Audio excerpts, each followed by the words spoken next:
if granted, the relief would disenfranchise the votes of more than 5.5 million Michigan citizens who, with dignity and hope and a promise of a vote, participated in the 2020 general election. Donald Trump told his supporters they are stealing the election. They took away your vote. It's rigged. That was not true. According to judge after judge, the truth was exactly the opposite. Trump was not suing to ensure election integrity. He was pursuing lawsuits that would, in effect, strip away American votes so that he could win. In other words, Donald Trump was asking the judiciary to take away votes from Americans so that he could steal the election for himself. Then, after losing in all the courts, Trump turned to another tactic, pressuring and threatening election officials. You saw what happened in Michigan after Trump attacked the state and its election officials. His supporters surrounded the Secretary of State's home, as you saw in the earlier slide, chanting, calling her a felon. On November 17th, the Board of Canvassers for Wayne County, Michigan, home to Detroit, unanimously certified the election results for Biden. That same night, after their vote to certify the results, Trump called the two Republican members of that board, pressuring them to change their minds. The call worked. The next day, both Monica Palmer and William Hartman, the Republican board members, attempted to rescind their vote to certify Michigan's election results, but they simply couldn't. President Trump didn't stop there. He then contacted Majority Leader of the Michigan Senate, Mike Shirkey, and the Speaker of the Michigan House, Lee Chatfield, to lobby them to overturn Michigan's results. Trump invited Mr. Chatfield and Mr. Shirkey to Washington to meet with him at the White House, where the president lobbied them further. Let's be clear. Donald Trump was calling officials, hosting them at the White House, urging them to defy the voters in their state and instead award votes to Trump. The officials held strong, and so Trump moved on to a different state, my home state of Pennsylvania. I am certain my senators, Casey and Senator Toomey, remember what happened there. In early December, as he did in Michigan, he began calling election officials, including my former colleagues in the Pennsylvania legislature, Republicans, Majority Leader Kim Ward and Speaker of the House, Brian Cutler. Majority Leader Ward said the president called her to, quote, declare there was a fraud in the voting, end quote. Then on November 25th, President Trump phoned into a Republican state Senate policy hearing trying to convince the Republican legislators, senators, and House members there had been a fraud in the vote. He even had his lawyer hold a phone up to the microphone in that hearing room so the committee could hear him. Here is what he said. We can't let that happen. We can't let it happen for our country, and this election has to be turned around because we won Pennsylvania by a lot, and we won all of these swing states by a lot. This was a gathering. I've attended many, I have to tell you, as a former state legislator, a lot of policy hearings. I have to say with some confidence that was likely the first time a president of the United States of America called into a state legislative policy hearing. And remember, here is the president saying he won Pennsylvania, and Pennsylvania had been certified that Biden had won by more than 80,000 votes. Less than a week after calling into that meeting, he invited multiple Republican members of the Pennsylvania legislature to the White House, the same scheme he had used on the Michigan legislators. It didn't work with those public servants either. Think about it.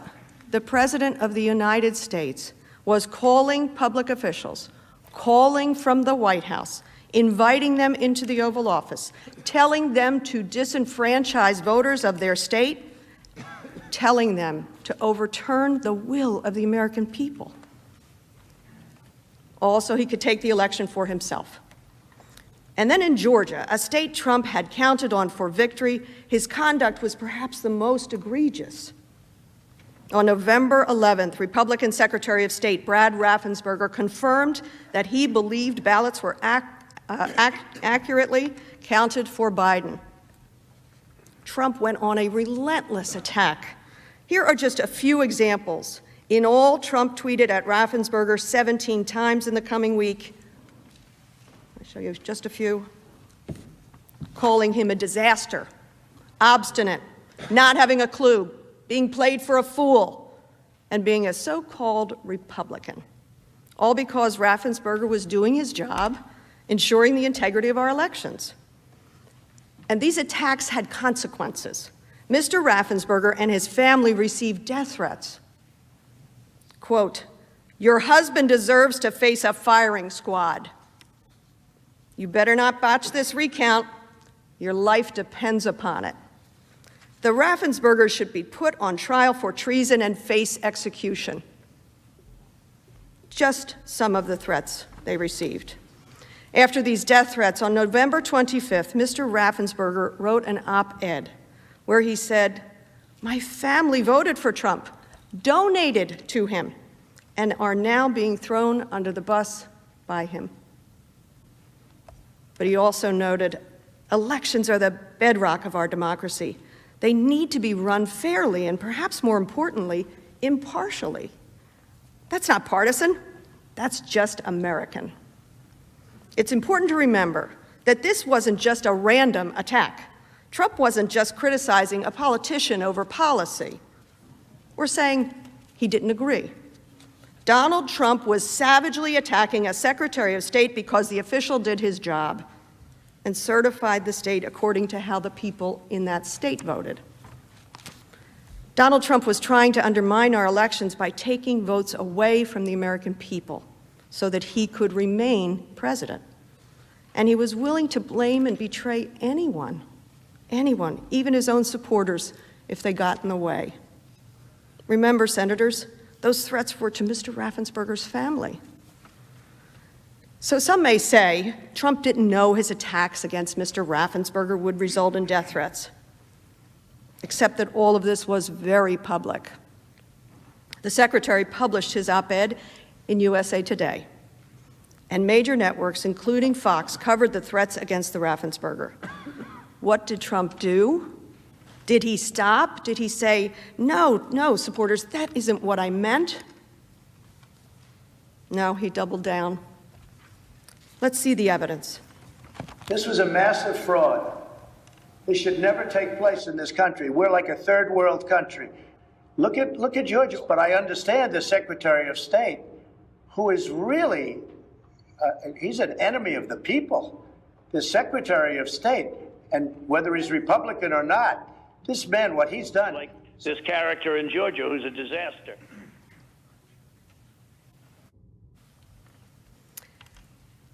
Let that sink in. A Republican public servant doing his job, whose family had just received death threats, and the President of the United States labeled him an enemy of the people. And that's why this is different, because this was not just one attack or one comment. This was attack after attack in the face of clear threats of violence. And on December 1st, another official, Gabriel Sterling, a Republican who voted for Trump, made this point and appealed directly to our president to stop his dangerous conduct. Mr. President, it looks like you likely lost the state of Georgia. We're investigating. There's always a possibility. I get it, and you have the rights to go through the courts. What you don't have the ability to do, and you need to step up and say this, is stop inspiring people to commit potential acts of violence. Someone's going to get hurt, someone's going to get shot, someone's going to get killed. Mr. Sterling put this perfectly. In this country, we can appropriately challenge a close count, or go to the courts, or disagree with others, or make bold statements. But what Trump was doing was different. Someone's going to get hurt. Someone's going to get shot. Someone's going to get killed. Mr. Sterling saw what Trump's conduct was fomenting. He warned him on live TV that violence was already happening and that more violence was foreseeable and inevitable. Sterling's pleas were played over and over on every network. Rather than heed that warning, Trump escalated again. In early December, Trump called Brian Kemp, the governor of Georgia, and pressured him to hold a special session of the state legislature to overturn the election results and to appoint electors who would vote for Trump. A few weeks later, on December 23rd, Trump called the chief investigator for the Georgia Bureau of Investigations, who was conducting an audit of the signature matching procedures for absentee ballots. Trump urged him, find the fraud, and claimed the official would be a national hero if he did. Let's call this what it is. He was asking the official to say there was evidence of fraud when there wasn't any. The official refused, and the investigation was completed. And on December 29th, Raffensperger announced that the audit found, quote, no fraudulent absentee ballots with a 99% confidence level. On January 3rd, Trump tweeted about a call he had with Georgia election officials the day before. He said, and I quote, I spoke to Secretary of State Brad Raffensperger yesterday about Fulton County and voter fraud in Georgia. He was unwilling or unable to answer questions such as the ballots under the table scam, ballot destruction, out-of-state voters, dead voters, and more. He has no clue. On January the 5th, the Washington Post released a recording of that call, which had occurred on January 2nd. Remember, just 4 days before the attack on the Capitol. Here is what President Trump said. It's more illegal for you than it is for them, because you know what they did and you're not reporting it. That's a criminal offense. And you can't let that happen. That's a big risk to you and to Ryan, your lawyer. That's a big risk. Let's be clear. This is the President of the United States telling a Secretary of State that if he does not find votes, he will face criminal penalties. And not just any number of votes. Donald Trump was asking the Secretary of State to somehow find the exact number of votes Donald Trump lost the state by. Remember, President Biden won Georgia by 11,779 votes. In his own words, Trump said, all I want to do is this. I just want to find 11,780 votes. He wanted the Secretary of State to somehow find the precise number plus one so that he could win. Here's what he said. So, look, all I want to do is this. I just want to find 11,780 votes, which is one more than we have. He says it right there. The President of the United States telling a public official to manufacture the exact votes needed so he can win. Senators, we must not become numb to this. Trump did this across state after state, so often, so loudly, so publicly. Public officials like you and me received death threats and calls threatening criminal penalties, all because Trump wanted to remain in power. These public officials exercised great political and personal courage in the face of unprecedented pressure from a president of the United States. Senators, ours is a dialogue with history, a conversation with the past, with a hope for the future. Senators, I thank you today for your kind attention.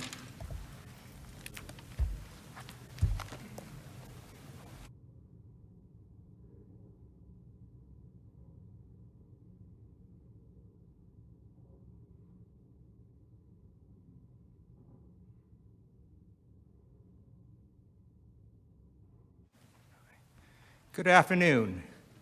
I'm Congressman Ted Lieu.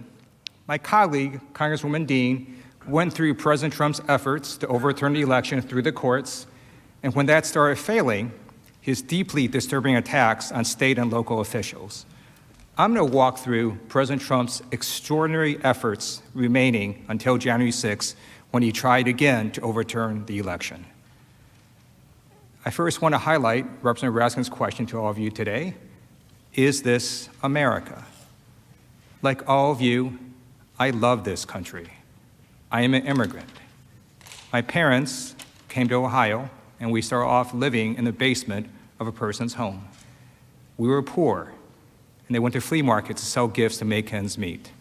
Over many years, they built a small business, opened 6 gift stores, and achieved the American dream. It's one reason I joined the United States Air Force on active duty. I believe America is an exceptional country. I was trained as a prosecutor at Maxwell Air Force Base in Alabama, and I remain in the reserves because we're the greatest country in the world. But how did our exceptional country get to the point where a violent mob attacked our Capitol, murdering a police officer, assaulting over 140 other officers? How do we get to the point where rioters desecrated, defiled, and dishonored your Senate chamber, where the very place in which you sit became a crime scene, and where National Guard troops still patrol outside wearing body armor? I'll show you how we got here. President Donald J. Trump ran out of nonviolent options to maintain power. After his efforts in the courts and threatening officials failed, he turned to privately and publicly attacking members of his own party in the House and in the Senate. He would publicly bait senators, naming them in social media.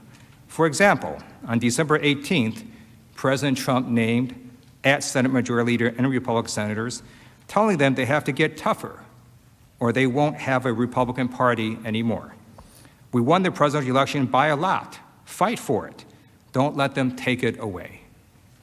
President Trump was suggesting to members of this Senate that if they didn't help him try to overturn the election, there would be consequences. On December 24th, President Trump wrote, "I saved at least 8 Republican senators, including Mitch, from losing in the last rigged for-president election. Now they almost all sit back and watch me fight against a crooked and vicious foe, the radical left Democrats. I will," and in all capital letters he wrote, "never forget!" President Trump was telling you that you owe him, that if you don't help him fight to overturn the results, he will never forget, and that there will be consequences. These are threats, just like the threats he made to state and local officials. And it continued. On December 29th, President Trump tweeted, "Can you imagine if the Republicans stole a presidential election from the Democrats? All hell would break out. Republican leadership only wants a path of least resistance. Our leaders, not me, of course, are pathetic. They only know how to lose. P.S. I got many senators and congressmen and congresswomen elected. I do believe they forgot." President Trump targeted senators and members of Congress on social media, calling them pathetic for letting the election get, quote, stolen from them. On January 4th, 2 days before the attack, President Trump tweeted, "The surrender caucus within the Republican Party will go down in infamy as weak and ineffective guardians of our nation, who are willing to accept the certification of fraudulent presidential numbers." Now he's mocking some Republican members as the surrender caucus, calling them weak and ineffective guardians of our nation because they would not pretend that he had won when in fact he had not. And then the very day before the attack, President Trump's threats grew even more heated and specific towards Republicans that he considered to be part of that surrender caucus. Now, we've shown you this tweet before, but I want to draw your attention to how the president was not just inciting his base, but how he was also calling out specific Senate Republicans at the end of this tweet. This is a specific warning to anyone who won't help him overturn the results. Anyone who was against the president became an enemy. And let me be very clear. The president wasn't just coming for 1 or 2 people or Democrats like me, He was coming for you, for Democratic and Republican senators. He was coming for all of us, just as the mob did at his direction. In addition to going after senators and members of Congress, President Trump also pressured our Justice Department to investigate the false claims that the election was stolen. At the President's direction, Attorney General William Barr, a loyal member of the President's cabinet, authorized federal prosecutors to pursue substantial allegations of voting and vote tabulation irregularities. Bill Barr pursuing these allegations sparked an outcry. 16 assistant U.S. attorneys in the Trump administration urged the Attorney General to cease investigations because they had not seen evidence of any substantial anomalies. That means they did not find any evidence of real fraud. Attorney General Barr pursued the investigations anyways, and after his investigation, this is what he found, quote, "We have not seen fraud on a scale that could have affected a different outcome in the election." 2 weeks later, on December 14th, the electors voted to give Joe Biden 306 electoral votes and ensured his victory. The following day, Bill Barr resigned. Attorney General Barr had loyally served President Trump. He had never publicly come out against the president, but for Bill Barr, making up election fraud claims and saying the election was stolen was a bridge too far. Bill Barr made clear that attempting to overturn election results crossed a line. According to a news report, Bill Barr, the highest law enforcement official in the land, told President Donald Trump to his face that his theories of election fraud were, quote, bullshit, unquote. When Bill Barr resigned, his former deputy, Jeff Rosen, took his place. President Trump initially tweeted about Mr. Rosen that he was an outstanding person when he announced that he would become acting Attorney General. But when Rosen took over, President Trump put the same pressure on him that he had done with state officials, members of Congress, U.S. senators, and his former Attorney General.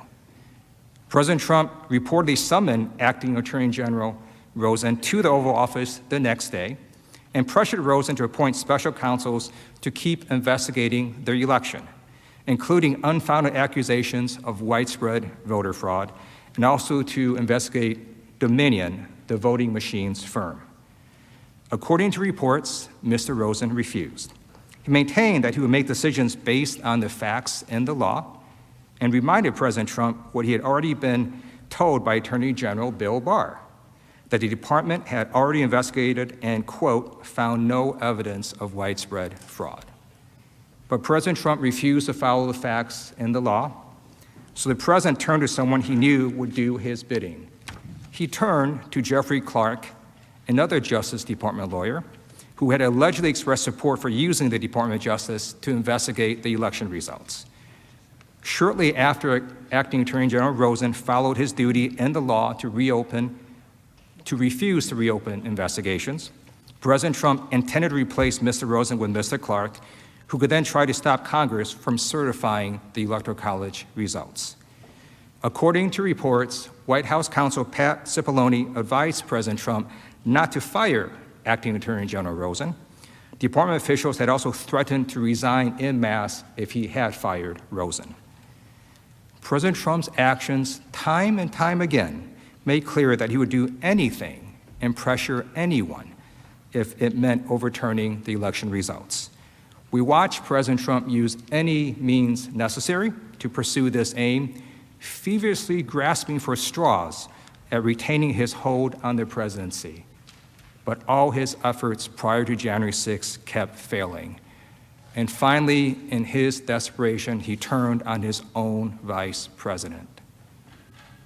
He pressured Mike Pence to violate his constitutional oath and to refuse to certify the oath. President Trump had decided that Vice President Pence, who presided over the certification, could somehow stop it. As Pence will later confirm, the vice president does not have that power in the Constitution. And President Trump never tried to explain why he thought the vice president could block the certification of the election results. He just began relentlessly attacking the vice president. Publicly, President Trump attacked Pence on social media and at rallies, getting his supporters to believe that Mike Pence could stop this certification on January 6th. Here's what President Trump said in Georgia on January 4th. And I hope Mike Pence comes through for us, I have to tell you. I hope that our great vice president comes through for us. He's a great guy. Of course, if he doesn't come through, I won't like him quite as much. Behind closed doors, President Trump applied significant pressure to his second in command. Multiple reports confirmed that President Trump used his personal attorneys and other officials to pressure the vice president. Trump reportedly told almost anyone who called him to also call the vice president. According to reports, when Mike Pence was in the Oval Office, President Trump would call people to try to get them to convince the vice president to help him. And President Trump kept repeating the myth that Pence could stop the certification to his base to anger them, hoping to intimidate Mike Pence. On the morning of the rally on January 6th, President Trump tweeted, "All Mike Pence has to do is send them back to the States," and in all caps he wrote, "and we win. Do it, Mike. This is a time for extreme courage." President Trump later went on to attack Pence nearly a dozen times in his speech at the Save America March. Privately, in person, before Pence headed to oversee the joint session on January 6th, President Trump again threatened Pence. "You can either go down in history as a patriot," Mr. Trump told him, according to two people briefed on the conversation, "or you can go down in history as a pussy." As a veteran, I find it deeply dishonorable that our former president and commander-in-chief equated patriotism with violating the Constitution and overturning the election. You will see and hear the consequences of President Trump's repeated attacks on the vice president, the chance of traitor, and the chance of hanging Mike Pence. Thankfully, Vice President Pence stood his ground like our other brave officials stood their ground. He refused the president and fulfilled his duty on January 6th, even after the Capitol was attacked, even after he was personally targeted, even after his family was targeted. Vice President Pence stood strong and certified the election. Vice President Pence showed us what it means to be an American, what it means to show courage. He put his country, his oath, his values, and his morals above the will of one man.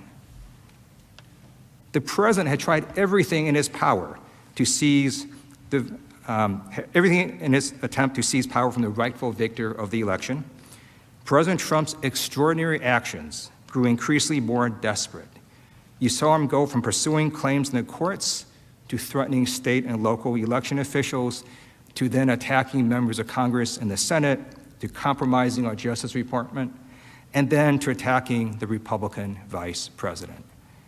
These brave public servants were being pressured by our commander-in-chief to overturn the results.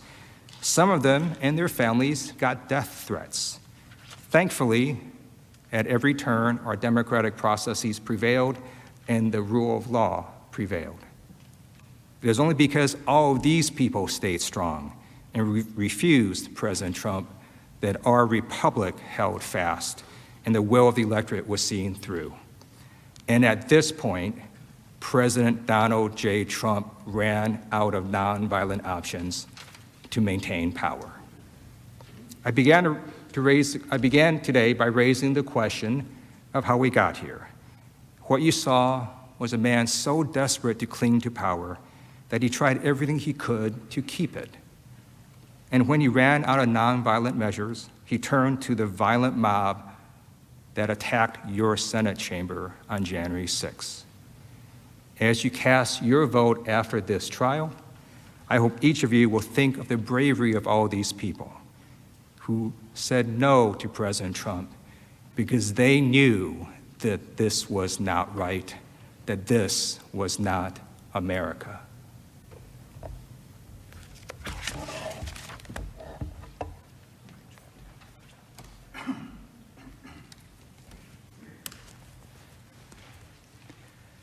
Next, Representative Stacey Plaskett of the Virgin Islands will show in quite chilling detail, I should say, how President Trump was well aware of the threat of violence on January 6th and how he welcomed and amplified his supporters' plans for insurrection against the Union. I should say, as lead manager, this is a moment of special pride for me because Representative Plaskett is not only the first delegate ever to be on a team of impeachment managers in American history, but she was also my law student at American University's Washington College of Law. And I hope I'm not violating any federal educational records laws when I say she was an A student then and she's an A+ student now. Stacey Plaskett.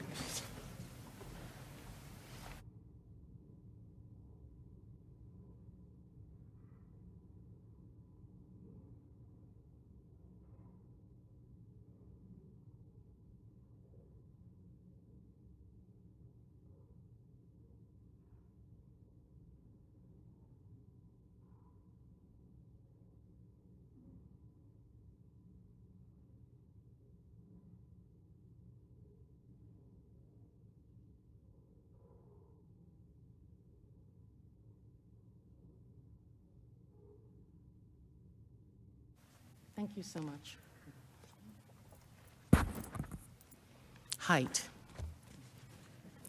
Mr. President, distinguished senators, I'm Stacey Plaskett, and I represent the people of the Virgin Islands of the United States.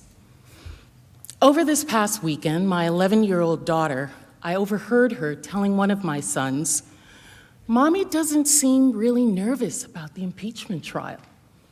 To which that son, sounding like an older brother, said, "Talia, you'll learn that most of the time, Mommy really seems to have it under control."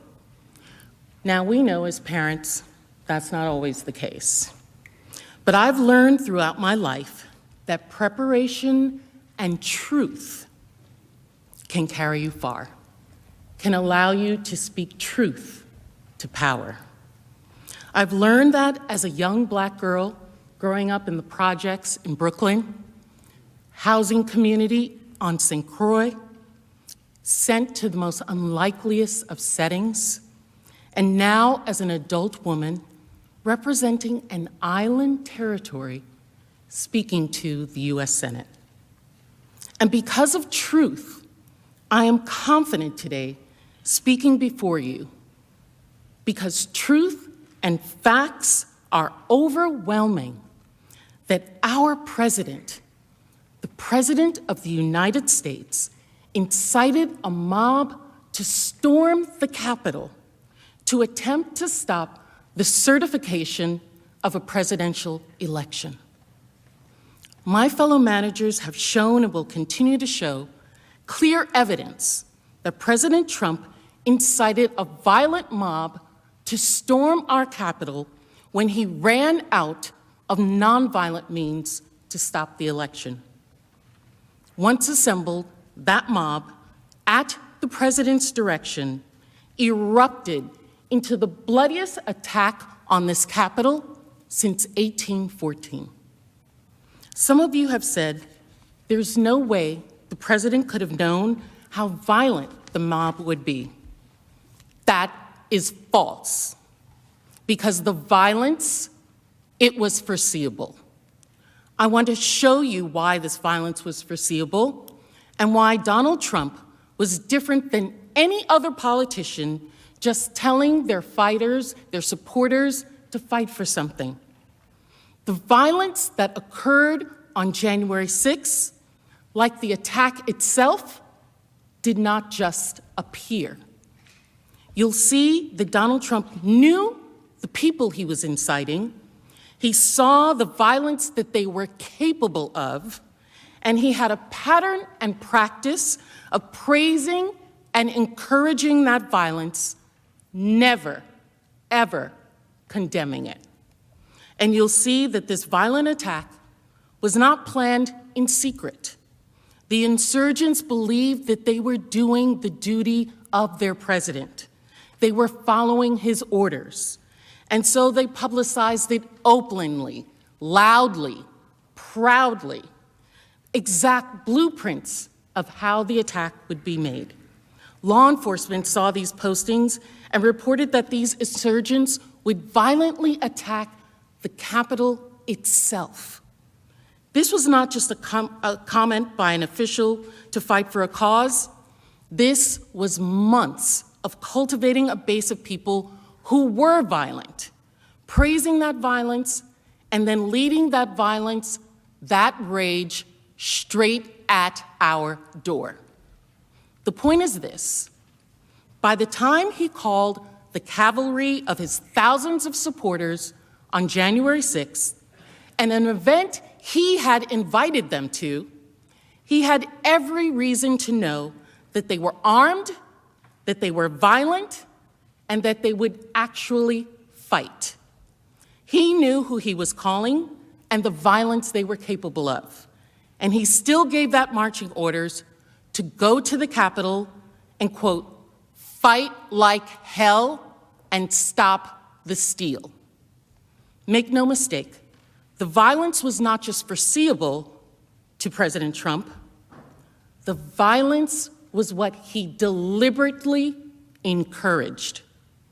As early as September, Trump set the precedent that when asked to denounce violence, he would do the opposite and encourage it. Now, if the president had only said something once about fighting to stop the steal and violence erupted, there would be no way to know he intended to incite it or saw it coming. But just as the president spent months spreading his big lie of the election, he also spent months cultivating groups of people who, following his command, repeatedly engaged in real, dangerous violence.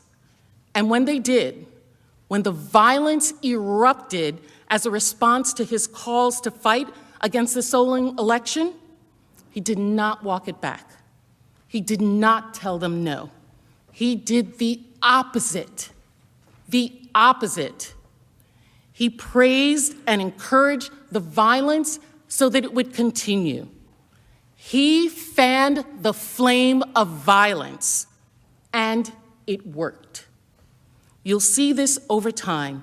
These very groups and individuals whose violence the president praised helped lead the attack on January 6th. And that's how we know clearly that President Trump deliberately incited this, and how we know he saw it coming. There are many examples where the president engaged in this pattern, and I'm just going to walk you through a few of them. Let's start with the President Trump's incitement of the Proud Boys. Many of you have heard of this group, which since 2018 has been classified by the FBI as an extremist organization. Since that classification, the group has repeatedly engaged in serious acts of violence, including at pro-Trump rallies. In one such act, on September 7th, the Proud Boys attacked a man with a baseball bat and then punched him while he was down on the ground. On September 29th, during a presidential debate, President Trump was asked specifically if he was willing to condemn white supremacy and militia groups, if he was willing to tell them to stand down and stop the violence. Let's watch. But are you willing tonight to condemn white supremacists and militia groups and to say that they need to stand down and not add to the violence in a number of these cities, as we saw in Kenosha and as we've seen in Portland? Sure, are you I'm willing prepared to to do that, specifically but do it? Well, go ahead, sir.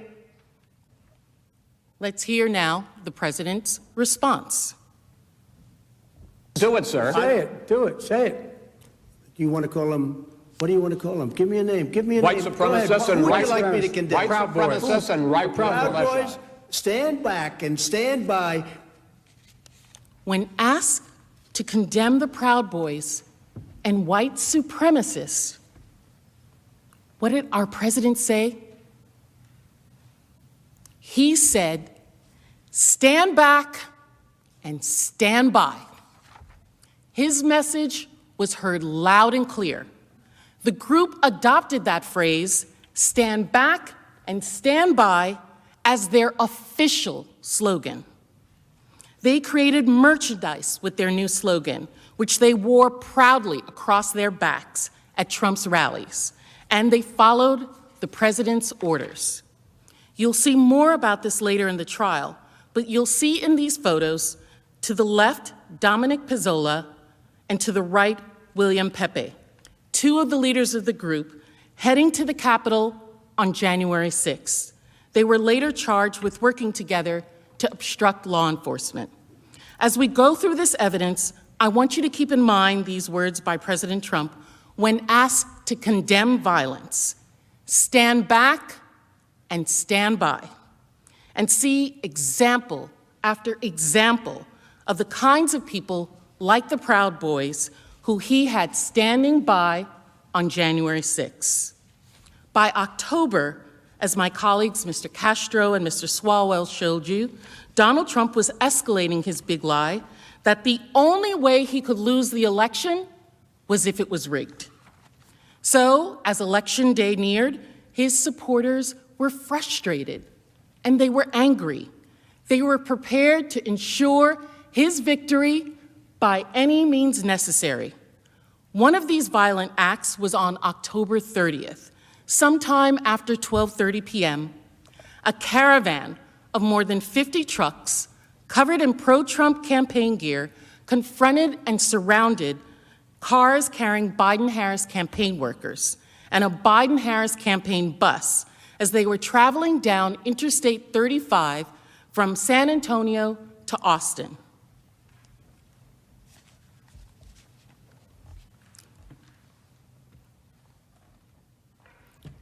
According to witnesses, this caravan repeatedly tried to force the bus you saw and you see in that video to slow down in the middle of the highway and then to run it off the road. What that video you just saw does not show is that the bus that they tried to run off the road was filled with young campaign staff, volunteers, supporters, surrogates, people. As the Trump supporters closed in on the bus, a large black pickup truck adorned with Trump flags suddenly and intentionally swerved and crashed into a car driven by a Biden-Harris volunteer. News of the event went viral on social media. The President of the United States, in a campaign, saw his own supporters trying to run a bus carrying his opponent's campaign workers off the highway, to physically intimidate people in this country campaigning. Here was his response the next day.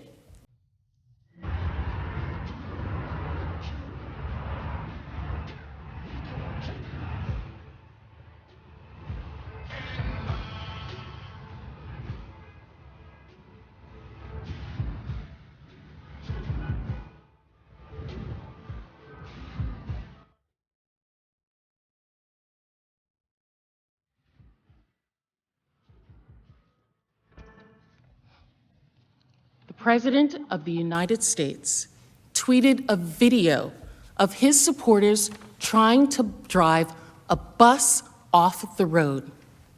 You'll recall in that first video that I showed you, there was no sound. Well, the one that he tweeted had a fight theme song placed to it that the president put that music to that video.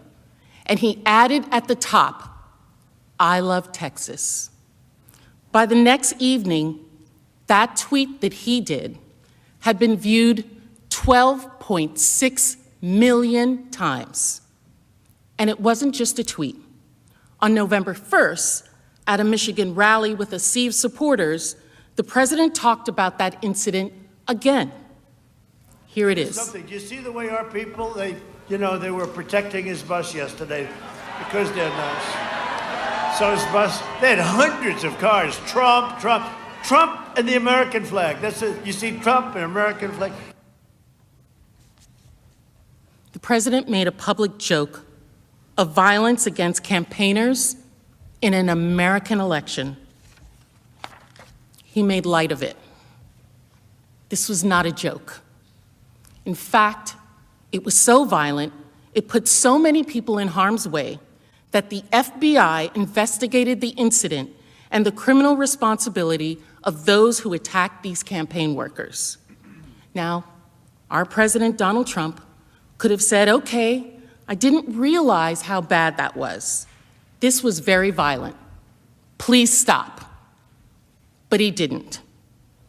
He saw the investigation and made a statement in defense of his supporters' attack on the bus, writing, quote, "In my opinion, these patriots did nothing wrong.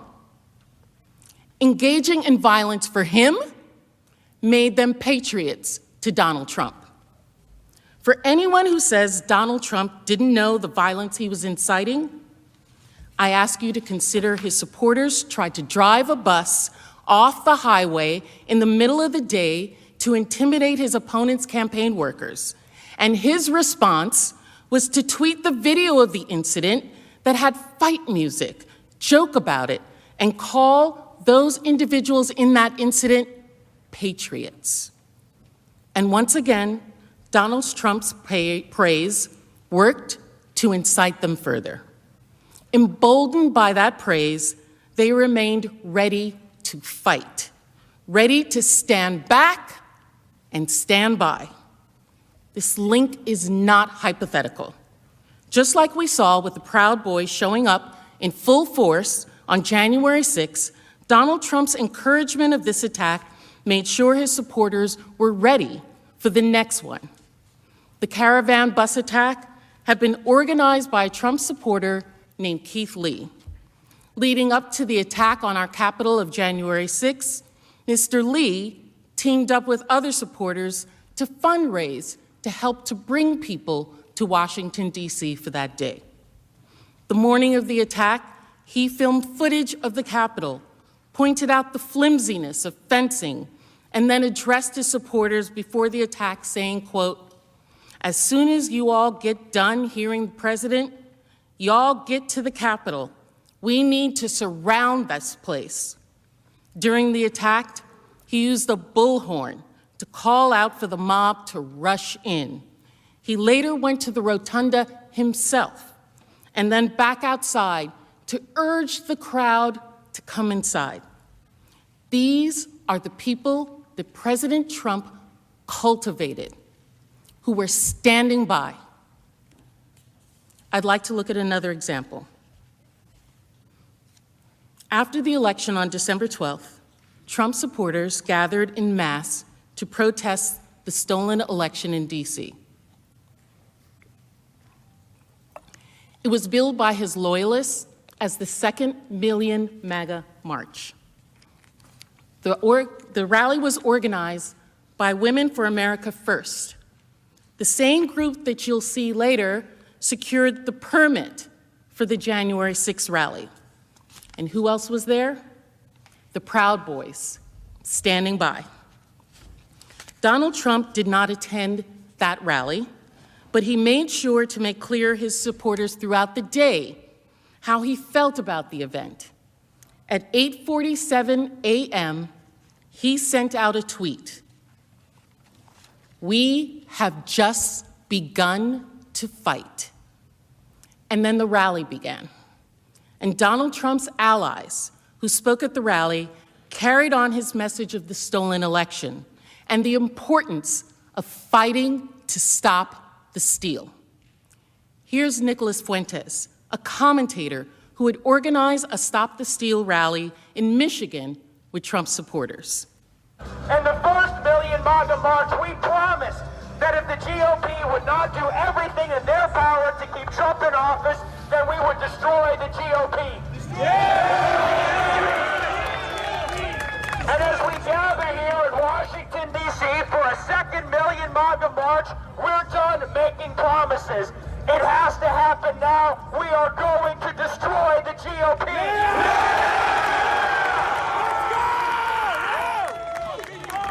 Let's go! Destroy the GOP! Destroy the GOP! Destroy the GOP! Those words, that was Trump's message. destroy anyone who won't listen, who won't help them take the election for Trump. And as you will see, this was just the preview for Fuentes, who, like the Proud Boys and the Trump caravan organizers, would later heed the president's call and come to Washington and be there on January 6th. Later in the rally, a former Trump campaign spokeswoman, Katrina Pearson, also spoke. During her speech, she stated, quote, "This isn't over. This is just beginning," referring to the fight to stop the steal. And then she added, "We knew both Republican and Democrats were against we the people. We are the cavalry. No one's coming for us." It's clear that Trump and some of his supporters saw this as war, a fight against anyone who was unwilling to do whatever it took to keep Donald Trump in power.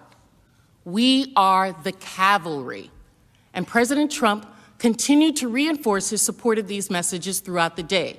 At 1:48 p.m., after both speeches, he retweeted his Deputy Chief of Staff's tweet showing his crowd that he had flown over on Marine One, and he tweeted, quote, "Thank you, Patriots." These people were, as you can see, gathered en masse and being told by the president's allies that their election had been stolen. And they were told they were the cavalry. No one else could do it. And after hearing these speeches and seeing the president's support, this is what Donald Trump's cavalry was capable of.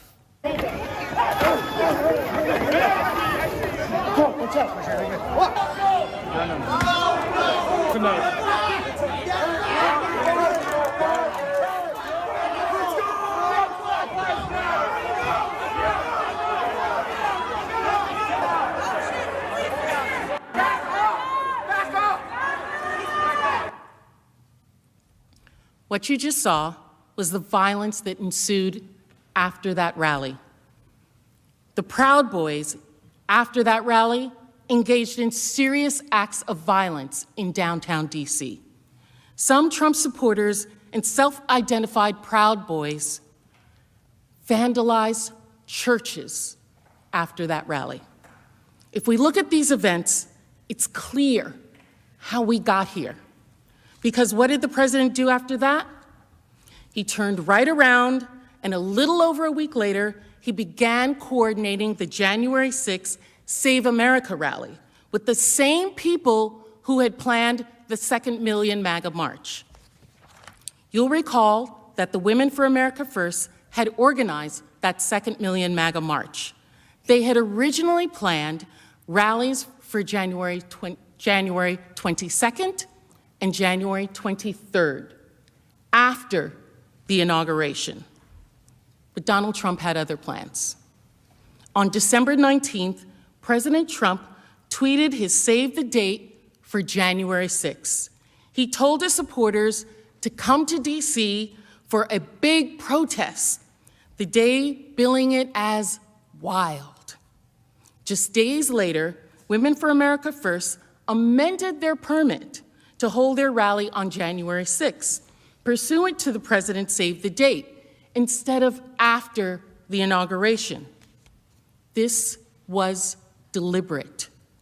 Reports confirm that the president himself, President Trump, became directly involved with the planning of the event, including the speaking lineup, even the music to be played, just as he chose the music for his retweet of the caravan driving the Biden-Harris bus off the road with that fight song. And he brought the same people who spoke at the 2nd Million MAGA rally to help as well.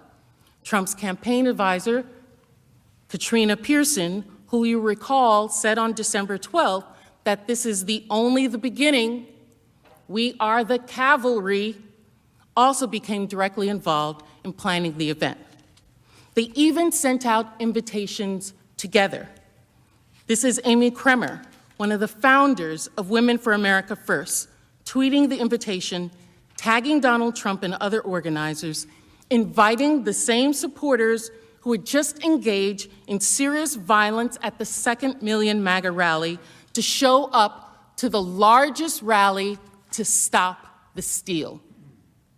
And President Trump seemed to have other plans for what was going to happen at that rally, too. Women for America First had initially planned for the rally-goers to remain at the ellipse until the counting of the state electoral slates was completed, just like they had remained at Freedom Plaza after the second Million MAGA march.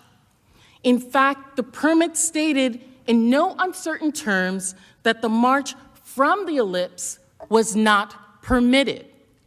It was not until after President Trump and his team became involved in the planning that the march from the ellipse to the Capitol came about, in direct contravention of the original permit. This was not a coincidence. None of this was. Donald Trump, over many months, cultivated violence, praised it, and then when he saw the violence his supporters were capable of, he channeled it to his big, wild, historic event. He organized January 6th with the same people that had just organized a rally, resulting in substantial violence, and made absolutely sure this time these violent rally-goers wouldn't just remain in place. He made sure that those violent people would literally march right here to our steps, from the ellipse to the Capitol, to stop the steal. His cavalry. This was deliberate. And because the President of the United States incited this, because he was orchestrating this, because he was inviting them, the insurgents were not shy about their planning. They believed they were following the orders of the commander-in-chief. They were, as the tweet we just saw, quite literally his cavalry. So they posted exact blueprints of the attack openly, loudly, proudly. And they did this all over public forums. These were not just hidden posts in dark websites that Trump would not have seen, quite the opposite. We know that President Trump's team monitored these websites. We know this because his advisors confirm it.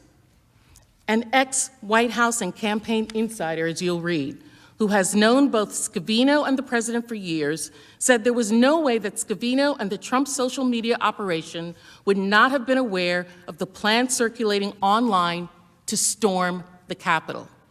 Because, and I quote, "The Trump operation closely monitored the web's darkest corners, ranging from mainstream sites such as Twitter, Facebook, and Reddit, to fringe message boards like 4chan and XChan, now called XCon, to the Donald.win, an offshoot of a banned Reddit community dedicated to rabidly supporting all things Trump. They actively monitored the exact sites, like the Donald.win, on which these insurrectionists wrote their posts. And so what would Trump and his team have seen when they were monitoring these white sites? What would his supporters have said? They would have seen a clear roadmap of exactly what happened.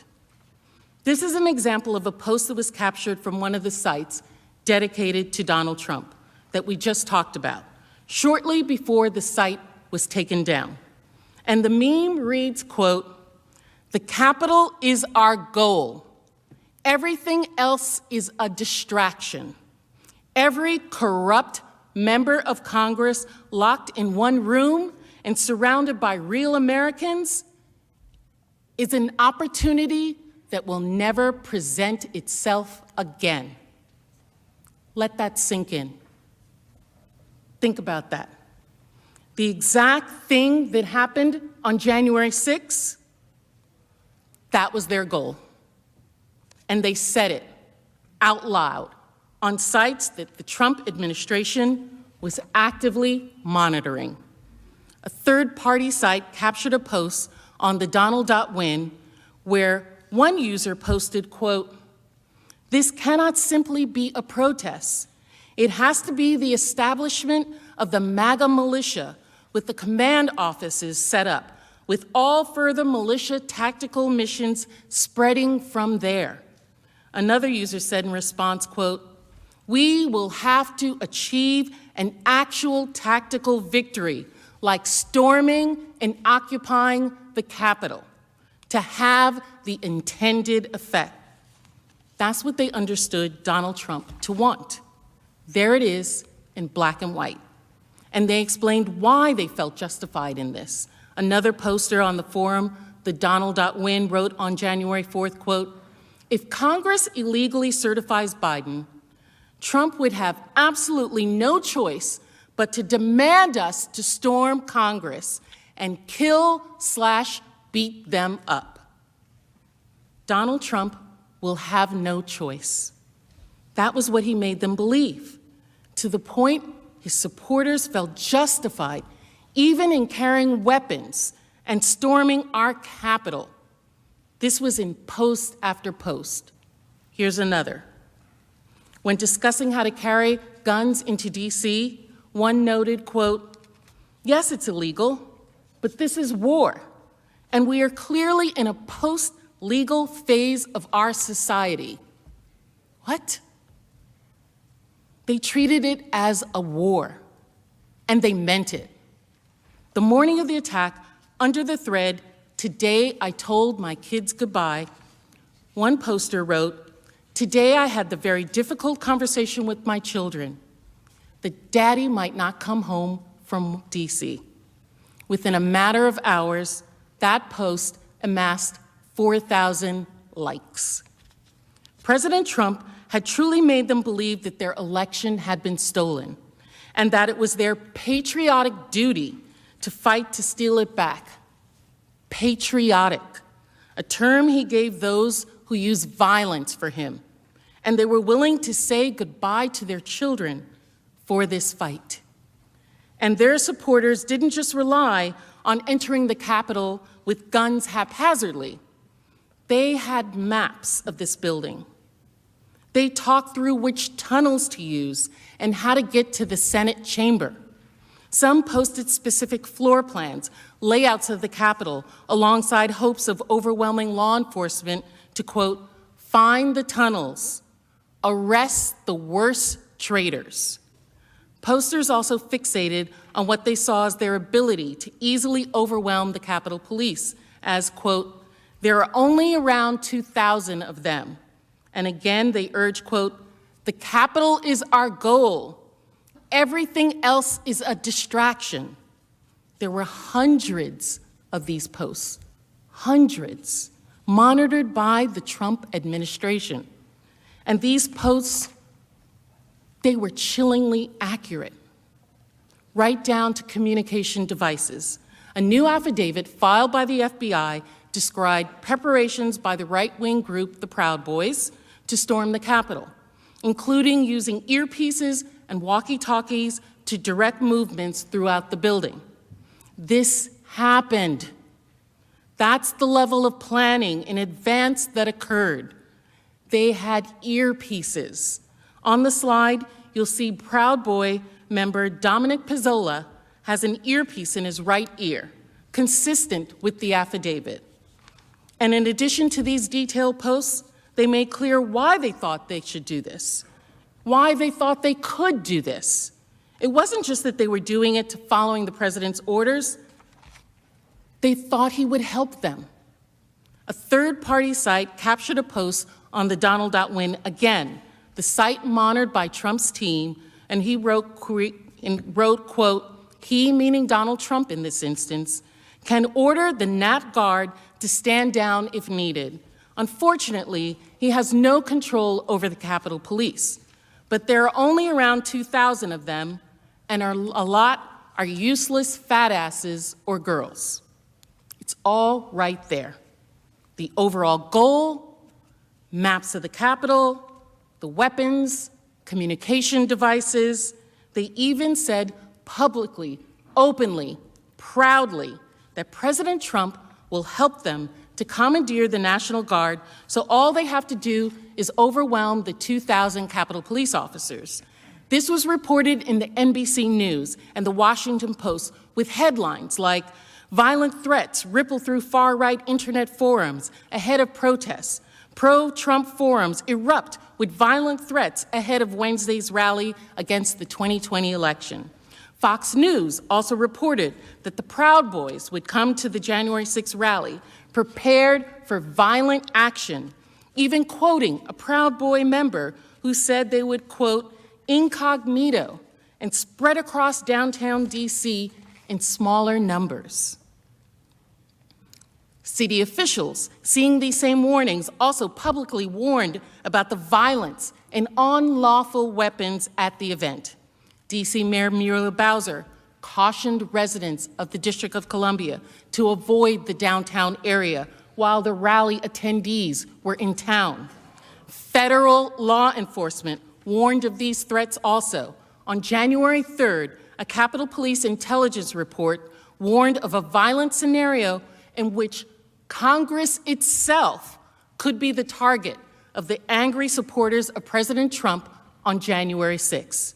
According to that report, obtained by the Washington Post, supporters of the current president see January 6, 2021, as the last opportunity to overturn the results of the presidential election. This sense of desperation and disappointment may lead to more incentive to become violent. Unlike previous post-election protests, the targets of the pro-Trump supporters are not necessarily the counter-protesters as they were previously, but rather Congress itself is the target for January 6th. The day before the rioters stormed the Congress, an FBI office in Virginia also issued an explicit warning that extremists were preparing to travel to Washington to commit violence and, quote, war, according to internal reports. The FBI report cited to an online post where the user declared that Trump supporters should go to Washington and get violent. The supporter said, quote, "Stop calling this a march or a rally or a protest. Go there ready for war. We get our president or we die." These threat warnings were not just hypothetical. Actual arrests occurred in the days leading to the attack. On January 4th, 2 days before the rally, one extremely well-publicized arrest was of a Proud Boy leader who destroyed a church's Black Lives Matter banner a month earlier during the December 12th Second Million MAGA March. Report emphasized that when he was arrested, he was carrying high-capacity firearm magazines, which he claimed were meant to be supplied to another rally attendee for January 6th. By the night of January 6th attack, D.C. police had already made 6 arrests in connection with the planned protests on charges of carrying weapons, ammunitions, assaulting police. This is all in public view, all of it. The truth is usually seen and rarely heard. Truth is truth, whether denied or not. And the truth is, President Trump had spent months calling his supporters to a march on a specific day, at a specific time, in specific places to stop the certification. And leading up to the event, there were hundreds of posts online showing that his supporters took this as a call to arms to attack the Capitol. There were detailed posts of plans to attack online. Law enforcement warned that these posts were real threats and even made arrests days leading up to the attack. And yet, in the face of all this, these credible warnings of serious, dangerous threats to our Capitol, when those thousands of people were standing in front of President Trump, ready to take orders and attack, this is what he said: "We're going to the Capitol, and we fight. We fight like hell. And if you don't fight like hell, You're not going to have a country anymore. And that's why this is different. And that's why he must be convicted and disqualified.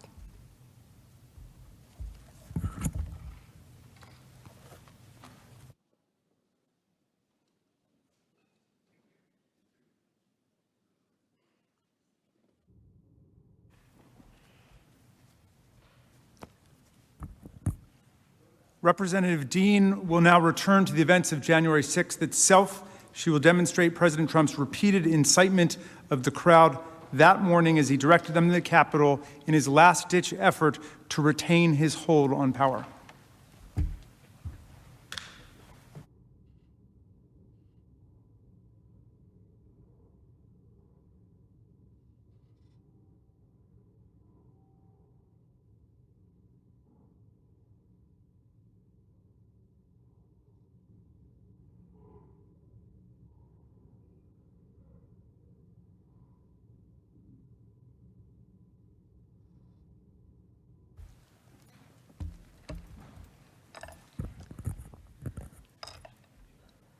For me and for many Americans, January 6th is forever etched in our memories. I went to work with a sense of excitement, the start of my second term in Congress and the first time I would participate in the certification of a presidential election. And then we all know what happened. I know many of us have similar experiences from that day, but I'll briefly share mine. I stood with colleagues in the gallery above the House floor to observe the Arizona challenge. Moments later, police radios reported a breach of the Capitol grounds. Someone shouted up to us, "Duck, then lie down, then ready your gas masks." Shortly after, there was a terrifying banging on the chamber doors. I will never forget that sound. Shouts and panicked calls to my husband and to my sons, instructions to flee, and then the constant whirring of the gas masks filtering the air. The chamber of the United States House of Representatives turned to chaos. For Donald Trump, it was a very different day. Earlier, I showed you Donald Trump's desperate attempts to maintain power, ignoring adverse court rulings, attacking elected officials, pressuring his Justice Department, even attacking his own vice president. You saw a man who refused to lose, who was desperate to retain power by any means necessary. You saw a man willing to attack anyone and everyone who got in his way. And you saw a man who thought he could play by different rules. He told his supporters, as my colleague Ms. Plaskett just showed you, exactly what he thought those different rules were. Combat, fight, violence. This was not just one speech. This was weeks and weeks of deliberate effort by Donald Trump to overturn the election results so that he didn't have to give up the presidency. The speech on January 6th builds on, refers to, and amplifies that same pattern, the pattern Trump had used and broadcasted for months. He refused to lose, his attacks on others, and his different rules. The only thing different about his speech on January 6th from all these other times that we went through was that he was no longer telling his base just that they had to fight to stop the steal. He was finally telling them, now is the time to do it. Here's the place, and here's how. For weeks, he urged his supporters to show up at a specific time and place, and when they got there, he told them exactly what he wanted. Let's start with his desperation. You saw how much planning went into January the 6th, and when the day arrived, Donald Trump's desperation was in full force. Between the time he woke up on January the 5th and the start of the Save America March, that next day, he had tweeted 34 times. When Donald Trump wants to get his message across, he is not shy, as you all know. These tweets were relentless, and these tweets all centered on his singular focus, his drumbeat to motivate, anger, and incite his supporters. his big lie. The presidential election had been rigged, it had been stolen from him, and they had to fight to stop it. And the timing was no coincidence. He sent 34 tweets because this was his last chance to rile up his supporters before the big, historic, wild event he had planned. Now, I won't go through all of these tweets, but let me just highlight a few. At 1 in the morning, he tweeted, "If Vice President Mike Pence comes through for us, we will win the presidency. Mike can send it back." This will look familiar to you because Mr. Liu just showed you how Trump had privately, he was pressuring and publicly attacking his vice president to stop the certification. And when Vice President Pence refused, when he explained that the Constitution simply does not allow him to stop certification, Donald Trump provoked his base to attack him. The late in the evening tweet was no different. It just got more forceful. Let's be clear. What Donald Trump was saying, that Vice President Pence could send back the certification, was not true. For one thing, all 50 states had ratified this election. And for another, Vice President Pence explained to him that he does not have the power to unilaterally overturn states' votes and just send the certification back. And Donald Trump knew this, but this was his last chance to get his vice president to stop the certification, and so he was willing to say or do just about anything. These tweets attacking the election as fraudulent, attacking his vice president, and urging his supporters to fight continued throughout the morning. Here's another example. At 8:17 a.m., he tweeted, "All Mike Pence has to do is send it back to them and back to the states, and we win." And we win. That's what he said, even though by then he had clearly lost. As Trump continued tweeting, the Save America March at the White House was now in full swing. The speakers who warmed up the crowd for Trump were members of his inner circle, family members, his personal attorney, people President Trump had deputized to speak on his behalf. Some of the speakers also spoke at the Second Million MAGA March, which resulted in serious violence. The warm-up acts on January 6th focused on promoting Donald Trump's big lie. They stoked the same fears, a stolen election, of fraud, of ripping victory away from them. And the speakers told them what to do about it. As the crowd erupted in "Fight for Trump," chants throughout that morning, Donald Trump Jr. urged, "That's the message. These guys better fight for Trump." The speakers lasted 3 hours, repeating President Trump's message, and finally, at about noon, Donald Trump took the stage with the seal of the presidency on his podium and the White House as his backdrop. President Trump spoke for more than 70 minutes. His narrative was familiar. It was the same message he had spent months spreading to his supporters. The big lie.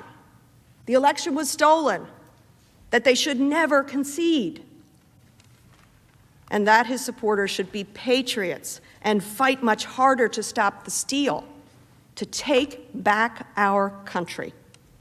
The same phrases he'd spread for weeks, but now the message was immediate. Now it was just no longer just fight, it was fight right now.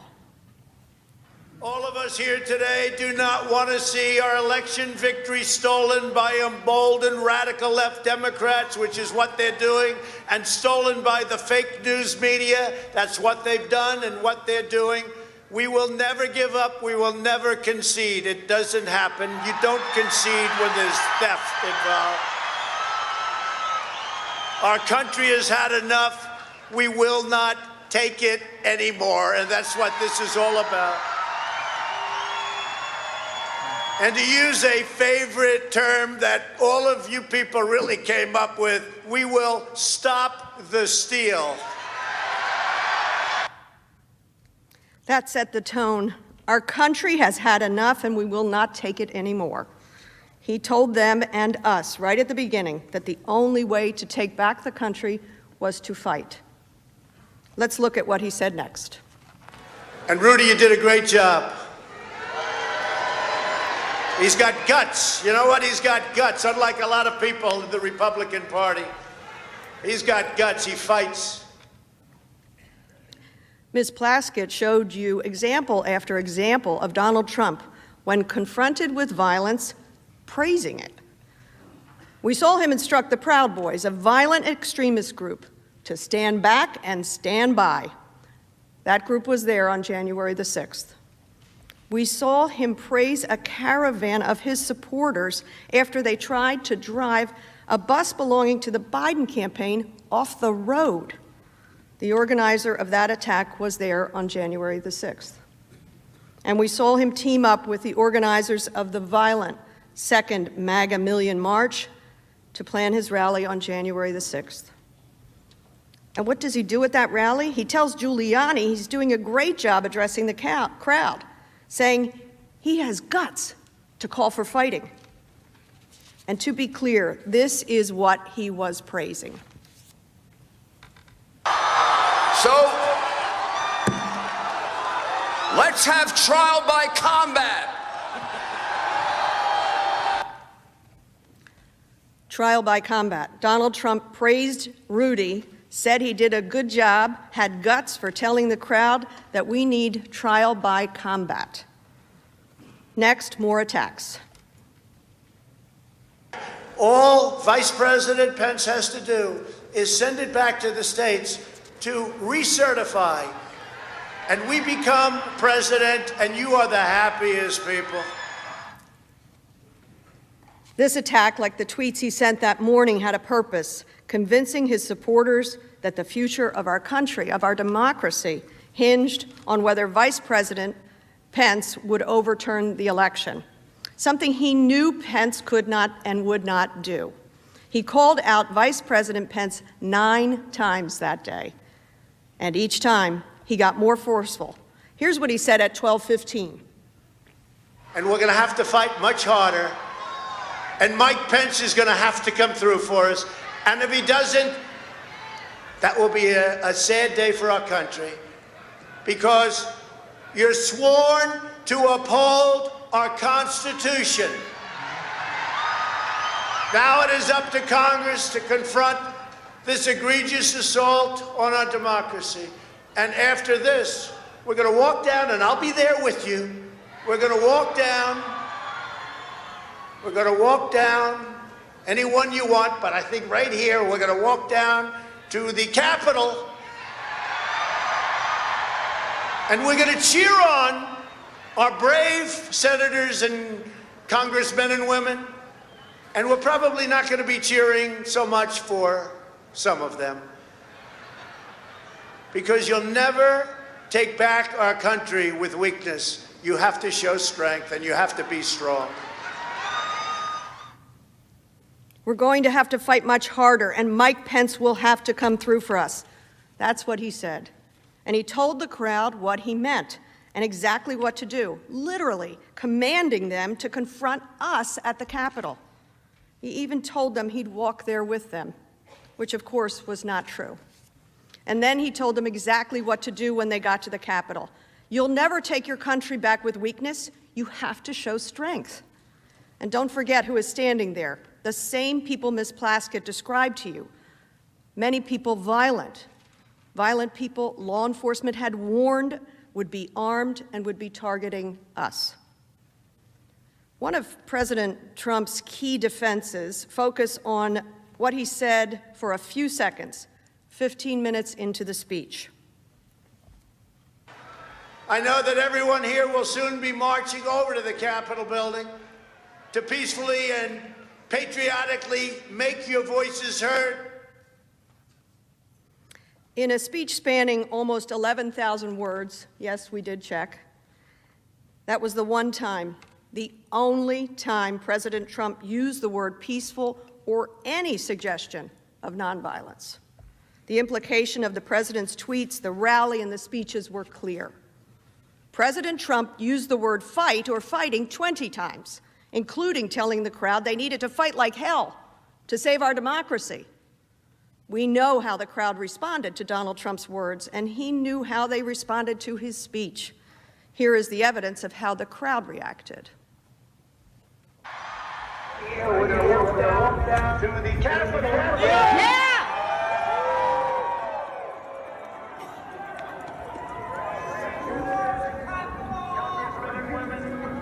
And we're probably not going to be cheering so much for some of them.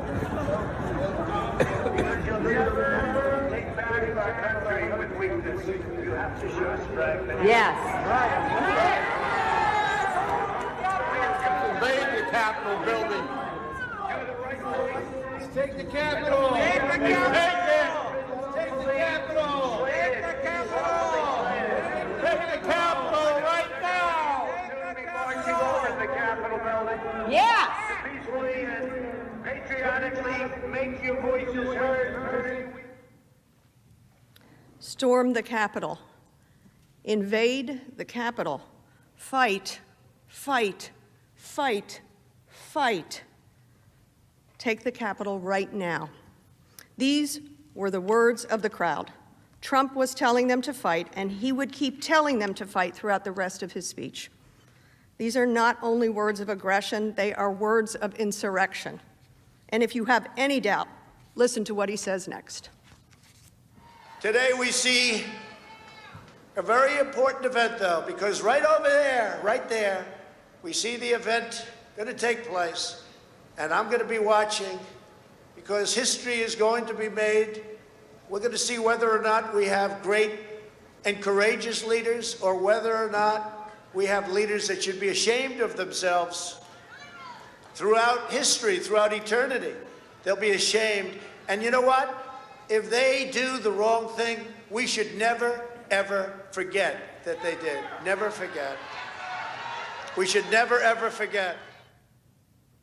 The Commander-in-Chief points to Congress and tells those assembled, I'm going to be watching. History is going to be made. This was clearly not just some rally or march or protest. This was about Donald Trump trying to steal the election for himself, claiming that the election was fraudulent, illegitimate, so that his supporters would fight to take it back. In fact, after stoking the crowd's anger for nearly 40 minutes, after repeating false election conspiracy after false election conspiracy, he said this in no uncertain terms.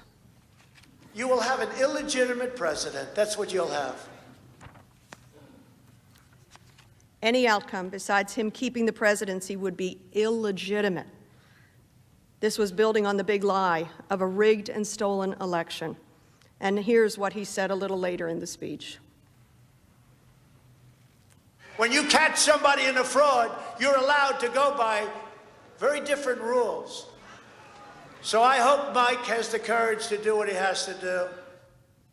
When you catch somebody in a fraud, you're allowed to go by very different rules. We told you that context matters. Here's the context. This was not just one reference or a message to supporters by a politician to fight for a cause. He'd assembled thousands of violent people, people he knew were capable of violence, people he had seen be violent. They were standing now in front of him.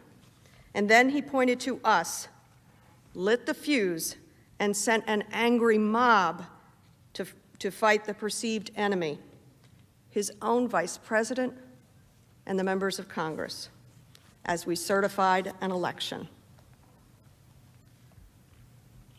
But I said, something's wrong here. Something's really wrong. Can't have happened.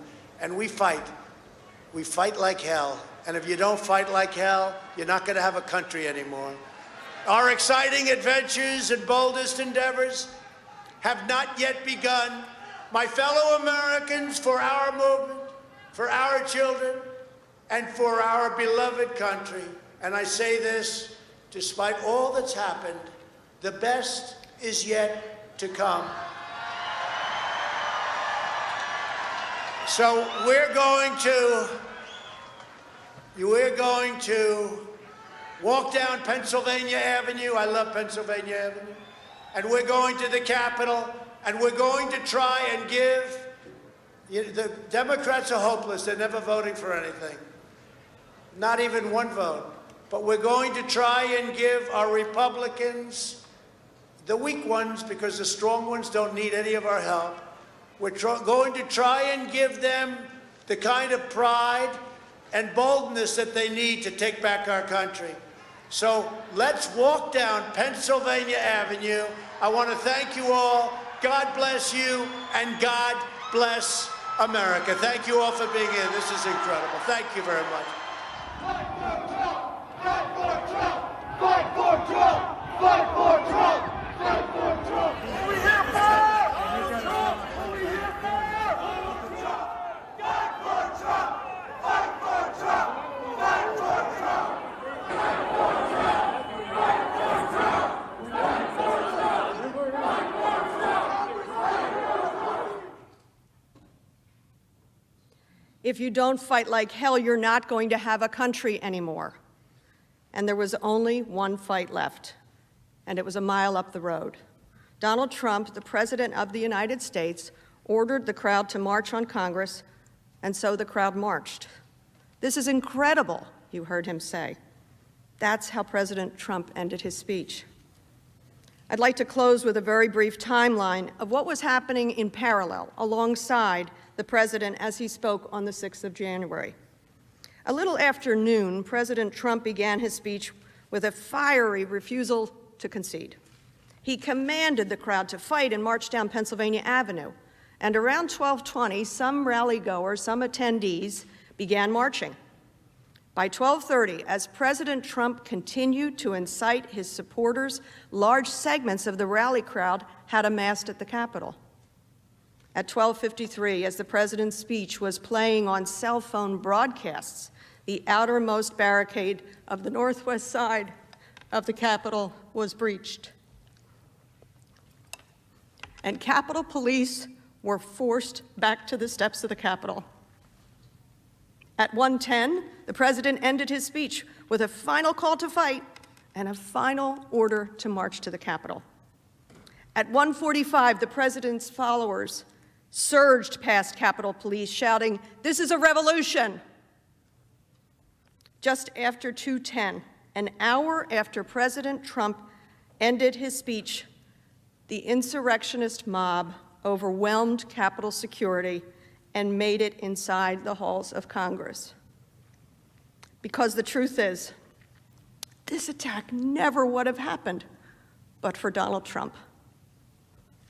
And so they came, draped in Trump's flag, and used our flag, the American flag,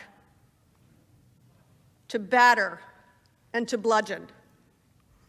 And at 2:30, I heard that terrifying banging on House chamber doors. For the first time in more than 200 years, the seat of our government was ransacked on our watch.